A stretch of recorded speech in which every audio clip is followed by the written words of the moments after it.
धर्मपुर क्षेत्र का मेरा तीसरा दौरा है और आपके सामने आने का मकसद यही है कि एक दफ़ा आप मुझे ज़रूर देखिए और कम से कम आपने जहाँ से जाकर जब अपने अपने गांव में अपने अपने कस्बे में वोट मांगनी है जिस व्यक्ति के लिए उसकी पहचान उसका चेहरा आपको पता हो, इसी उद्देश्य को लेकर चंद्रशेखर जी ने जहां तीसरी दफा फिर मुझे बुलाया है और कहा है कि धर्मपुर के क्षेत्र में आपको ज्यादा से ज्यादा आना है, क्योंकि अनुराग ठाकुर जी को आपने बहुत बार देखा होगा।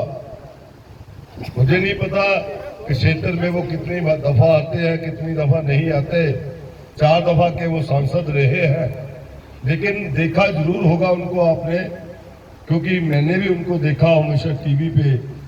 और क्योंकि हिमाचल प्रदेश से वो मीरपुर संसदीय क्षेत्र से सांसद चुनकर 4 दफा गए हैं और देश की राजनीति में आज उनका मुकाम जो है केंद्रीय मंत्री के रूप में है। कैबिनेट में वो चेयरमैन पद पे रहे हिंदुस्तान की, और आज उनको लेफ्टिनेंट अनुराग ठाकुर भी कहा जाता है, जो आप सबको पता होगा। मैं आपके माध्यम से और आपसे एक बात जो मैं पूछना चाहता हूं कि जब केंद्र की सरकार हमारे बच्चों के ऊपर एक ऐसा कि नरेंद्र मोदी जी हिमाचल प्रदेश को अपना घर समझते हैं, दूसरा घर समझते हैं, मैं उनको ये बताना चाहता हूं कि जब हमारे गांव में किसी वक्त कोई आपदा आ जाती है, कोई आग लग जाती है, हम कहीं चंडीगढ़ भी नौकरी करते हो, हम दिल्ली भी नौकरी करते हो, हम अपने घर में आते हैं, अपने गांव में आते हैं, पूछते हैं कि इस आपदा में जो नुकसान हुआ किसका हुआ, हमारा ताया चाचा मामा फूफा कोई भी किसी का नुकसान हुआ है, जहाँ हमारे जो पड़ोस में रहता है उसका नुकसान हुआ है, तो उसको मदद देने की कोशिश करते हैं, उसको सहारा देने की कोशिश करते हैं। क्या नरेंद्र मोदी जी आए इस आपदा में खबर लेने के लिए? क्या अमित शाह जी आए आपकी खबर लेने के लिए यहाँ पे? मैं उनसे पूछना चाहता हूँ कैसा घर है? घर तो एक ही होता है जहाँ आपकी बीवी होती है, जहाँ आपके बच्चे होते हैं, जहाँ आपकी माता होती है, जहाँ आपके पिता होते हैं, और उस घर में रहते हैं, उस गांव में रहते हैं, उस प्रदेश में रहते हैं, तो आपका दर्द जो है उनके लिए हमेशा झलकेगा, क्योंकि उस गांव में, उस परिवार में और उस प्रदेश में आपके परिवार के लोग रहते हैं, तभी आपको दर्द जागता है। लेकिन आपका दर्द क्यों नहीं जागा? आपने प्रदेश में जो आपदा आई, हिमाचल की एजेंसियों ने और केंद्र की एजेंसियों ने जो एक तय किया कि कितना नुकसान हिमाचल प्रदेश का हुआ है, तो 11,000 करोड़ से ऊपर का नुकसान हुआ, लेकिन आपने वो भी नहीं दिलवाया। आपको मैं ये बताना चाहता हूं कि हिमाचल प्रदेश के विधायक जो है 25 विधायक हैं। जब सुखविंदर सिंह सुक्खू जी ने एक रेजुलेशन डालने की कोशिश की कि इस आपदा को राष्ट्रीय आपदा घोषित किया जाए ताकि केंद्र से भी मदद मिल सके और देश विदेशों से भी मदद मिल सके, और आपको पता है कि उत्तराखंड में भी एक आपदा आई थी, वहां पे भाजपा की सरकार थी, वहां पे ओपोजिशन में कांग्रेस के लीडर थे, वहां पे जो ओपोजिशन में बैठे एमएलए वो कांग्रेस के थे।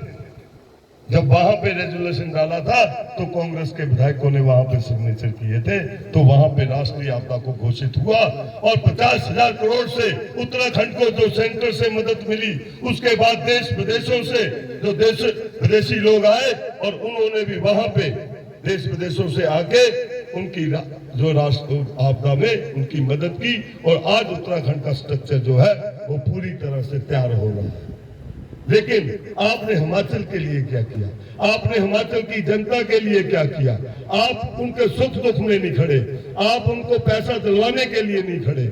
मैं उनसे पूछना चाहता हूं कि हमने ओपीएस लागू कर दिया है और अब हिमाचल की प्रदेश की सरकार जो है वो पेंशन खुद दे रही है, एनपीएस का पैसा 9,000 करोड़ रुपया जो हिमाचल के कर्मचारियों का आधा पैसा है और आधा पैसा जो सरकार देती है पेंशन देने के लिए, वो सारा पैसा दिल्ली में पड़ा हुआ है।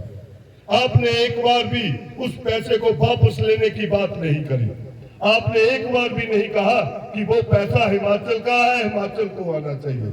संसद में आवाज तक नहीं उठाई और फिर वोट मांगने आपके पास आते हैं। वो आपके बच्चे के भविष्य के साथ खेल रहे हैं।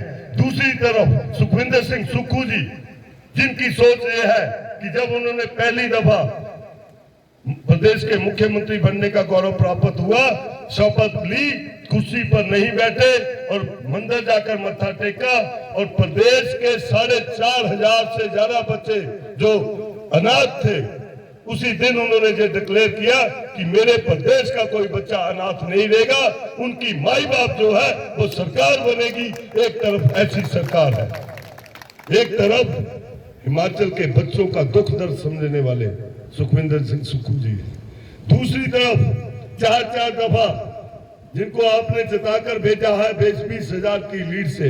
आप बताइए कि आपके गांव में अब तक वो 100 करोड़ से ऊपर का संसद निधि ले चुके हैं। आपके गांव में कोई काम हुआ हो तो बताओ मुझे। आपके गांव में आप अलग अलग गांव से आए हैं, आप अलग अलग वैली से आए हुए हैं, आप मुझे बताइए कि आपके गांव में कितना कितना पैसा अनुराग ठाकुर जी ने लगाया। कभी हिमाचल प्रदेश की बात नहीं करी, कभी हमीरपुर संसदीय क्षेत्र की बात नहीं करी। जब भी बात करते हैं पाकिस्तान की करते हैं या अमेरिका की करते हैं। अभी वोट आए हैं, काम तो गिनवाने को है नहीं है, तो आपके बीच आएंगे, बोलेंगे। अभी हमीरपुर में बोला जिस दिन आप भी बड़ी मात्रा में यहाँ से मुझे आशीर्वाद देने, जिस दिन मैंने नॉमिनेशन की थी, आप आए थे सब। आपने इतना आशीर्वाद दिया कि वो घबरा गए कि इतनी जनता कहां से आ गई। दूसरे दिन उन्होंने भी एक रैली करी और वहां पे बोलने के लिए उन्होंने पता क्या बोला कि अगर जो राहुल गांधी जी है वो जीत गए, उनकी पार्टी जीत गई, हम जीत गए उनके सांसद, तो पाकिस्तान में खुशियां मनाई जाएंगी। मैं ये पूछना चाहता हूं कि वो जवाब दे कि पाकिस्तान में सत्ता राजदा जहां से जीतेगा, पाकिस्तान के साथ उसका कनेक्शन क्या जोड़ रहे हैं। मैं फौजी का बेटा हूं, हमारे पिताजी ने भी लड़ाइयां लड़ी हैं इस देश के लिए, फौजी का बेटा हूं, देशभक्त हूं। आप हमें हमारी देशभक्ति सिखाने की कोशिश ना करिए। आपकी तरह झूठे लेफ्टिनेंट बनने की कोशिश नहीं हम कर रहे, लेकिन मैं वादा करता हूं आपके बच्चों के भविष्य के लिए अग्निवीर योजना के खिलाफ जो संसद में भी लड़ाई लड़ूंगा और सड़कों पे भी लड़ाई लड़ूंगा, लेकिन ऐसी योजना को हम लागू नहीं होने देंगे।